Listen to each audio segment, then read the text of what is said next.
So hello guys, welcome back to our channel. तो अभी हमने 59 welcome back to our channel. तो अभी हमने एक ट्रेड लिया हुआ है शॉर्ट साइड। ठीक है, यहाँ पे कहीं पे लिया है 5500 555 पे लिया हुआ है। तो हम ये ऐसे रखेंगे इसके आसपास, 420 के आसपास टारगेट इसके नीचे रखेंगे ही रखेंगे। ठीक है, ये नीचे का व्यू है हमारा और एसएल हमारा रहेगा 420 के आसपास रहेगा एसएल।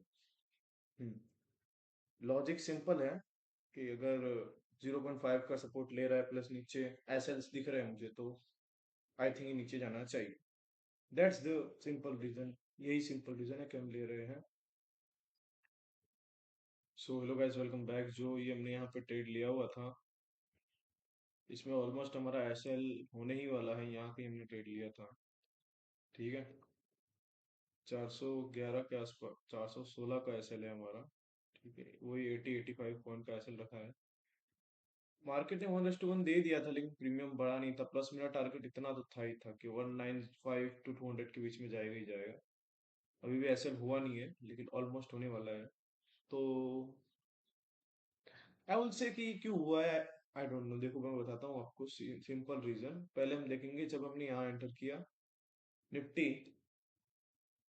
हमने आई थिंक 9:40 के आसपास यहाँ पे एंटर किया समझो। निफ्टी यहाँ से सपोर्ट लेकर डे हाई तोड़ चुका है। ठीक है, यहाँ से सपोर्ट लेकर डे लो के सपोर्ट या closing price support day high तोड़ चुका है। तो यहाँ पे मैं 95 टू 99% यहाँ पे अभी अपना ऐसा होगा बैंक निफ्टी में। क्योंकि पहले गलत हम कहाँ हो गए, मैं आपको बताता हूँ। पहले ही गलत हम यहाँ हो गए कि ये जो है इसको इसके ये लेवल के ऊपर जाने नहीं था। जो प्रीवियस सेलिंग आई थी 26,010 के आसपास, इसके ऊपर से इसको जाने नहीं था। ठीक है, पहली गलती तो हो गई। लेकिन अब देखो 416 का एसएल है, तो बैंक निफ्टी भी इतने जल्दी नहीं जा रहा था। अभी भी ऐसा हुआ नहीं, अभी होने वाला है। ठीक है, वो हो जाएगा मोस्टली। मैं आपको रीजन भी बताऊंगा। तो ये यहाँ से ना, इसने इसको यहाँ से रिजेक्शन दे देना चाहिए। जब ये देखो इसने यहाँ रिजेक्शन दिया, तब निफ्टी ऊपर ही जाया जा रहा है, ऊपर ही जाया जा रहा है। तो फिर बैंक निफ्टी भी क्या ही करेगा बताओ। ऑब्वियसली वो अकेला तो इंस्ट्रूमेंट है नहीं कि नीचे गिरा सके। और ऊपर से बैंक में भी आई थिंक पॉजिटिविटी है आज, मे बी 31st है तो बहुत लोग बाय भी करते हो। I don't. तो यहाँ पे कहीं हमने एंट्री की थी, यहाँ से 75 पॉइंट पे 15 से 20 रुपए का भी प्रीमियम नहीं बढ़ा। पुट के प्रीमियम 500-600 रुपए चल रहा है। मतलब समझ जाओ 500 550, मतलब समझ जाओ आप क्या उम्मीद रखोगे इसमें इंक्रीज करने की। इस मंथ में सोच रहा हूँ, अभी भी मैंने डिसाइड नहीं किया, सोच रहा हूँ कि जब भी पुट का ट्रेड लूँ तो सेलिंग साइड लूँ, मतलब ऑप्शन सेलिंग करूँ। पुट का बाय ना करूँ, कॉल का सेल कर दूं, कि वो अच्छा वर्क कर रहा है मेरे हिसाब से। यहाँ पर अगर मैंने कॉल सेल किया होता 59,500 का, तो 730 के आसपास चल रहा था। तो यहाँ पे आकर 695, मतलब 70 पॉइंट में 35 पॉइंट दे दिए इस सेलिंग में। मार्जिन भले ज्यादा लगता हो, मार्जिन का कोई इश्यू नहीं है मुझे। मार्जिन का थोड़े एक दो लॉट कम कर देंगे हम, कोई दिक्कत नहीं है मार्जिन का। लेकिन मैं सोच रहा हूँ ऑप्शन सेलिंग करूँ पुट ट्रेड में। जितने भी पुट ट्रेड लूंगा मैं ऑप्शन सेलिंग ही करने का सोच रहा हूँ। क्योंकि देखो ये बहुत दिन से मैं नोटिस कर रहा हूँ कि फुट के प्रीमियम में बहुत वियर्ड वे कर रहा है। यहाँ से ये मार्केट यहाँ से गया है 100 पॉइंट। ठीक है, 165 पॉइंट, इसमें कम से कम 120 रुपये कॉल का प्रीमियम पड़ा है। कॉल का जी। और पुट का इधर से आया तो भी समझ के चलो 20 30 30 35 से ज्यादा बड़ा ही नहीं है डे हाई से। इतना मान के चले हम, ऑलमोस्ट 165 ये भी, इसमें भी ज्यादा नहीं पड़ा। देखो मैं आपको दिखाता हूँ, ये 59,500 है। ठीक है, यहाँ से डे हाई में ये देखो 500, 35 30 पॉइंट भी नहीं बढ़ रहा है, मतलब वो भी मुश्किल से बढ़ रहा है। तो मैं शायद कल से या जब भी मैं पुट का ट्रेड लूंगा, पुट साइड मतलब बियर साइड में लूंगा, तो मैं कॉल सेल करने का प्रेफर कर रहा हूँ।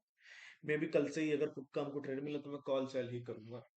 यस, क्योंकि अजीब है ये, बहुत दिनों से हो रहा है। जिन 10 15 20 दिन से ऊपर हो गए, पता नहीं क्यों हो रहा है, नहीं हो रहा है 15 20 दिनों से।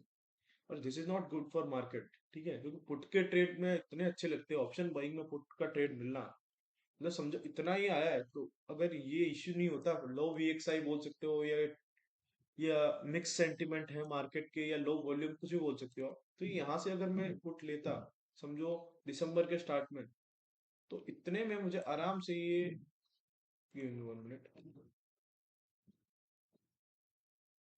ठीक है, इतने में ये आराम से मुझे, ये अगर 80 पॉइंट 90 पॉइंट ऑलमोस्ट आया, ठीक है, तो इसमें से मेरे को आराम से 40 45 पॉइंट दे देता था।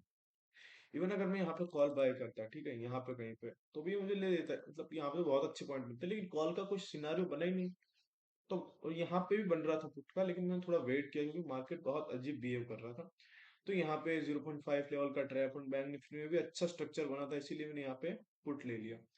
लेकिन मार्केट ने क्या किया यहाँ पे, धीमे धीमे जब जब ये 0.5, समझो यहाँ पे ही मैं हार मान गया था। लेकिन ऐसा नहीं होता, देखो जो रूल है क्योंकि यहाँ पे अगर इतना ऊंचा आ रहा है 0.5 से, यहाँ पे सेलर बुला के जब ऊपर चले जाए, तो क्लियर दिख रहा है कि हर बार आएगा, सेलिंग दिखाने के नाटक करेगा, फिर ऊपर वो, यहाँ पे भी देखो सेलिंग दिखा रहा है, ये ऊपर ही जाने वाला है। देयर इज 95% चांस ये ऊपर ही जाने वाला है। यहाँ से सेलिंग दिखाएगा, ये ऊपर से, यहाँ पे देखो, यहाँ पे सेलिंग दिखा रहा है, सेलिंग दिखा रहा है, ये 0.5 लेवल से ऊपर चला गया, यहाँ सेलिंग दिखाई बढ़िया, यहाँ से नहीं जाना चाहिए था, समझो इसने ये डे हाइट ये तोड़ दिया 381, तो देयर इज चांसेस कि ऊपर ही जाएगा ना, क्योंकि यहाँ यही लास्ट पॉइंट था कि यहाँ से सेलिंग करके ये नीचे गिरा सकते थे, चांस था। लेकिन यहाँ से अब कोई चांस नहीं है, यहाँ पे ये ऐसे ही होगा मोस्ट प्रोबेबली। तो और ये निफ्टी तो बहुत अजीब सा वियर्ड कर रहा है, लाइक निफ्टी को ऊपर क्यों जाना है? कितने दिन हो गए निफ्टी को नाटक करते हुए, मे भी निफ्टी की वजह से ही हो रहा है, ये देख सकते हो आप कैसे गिर रही है, देख। तो मैं आपको बताता हूँ जो भी होता है, लेट्स से देखते हैं।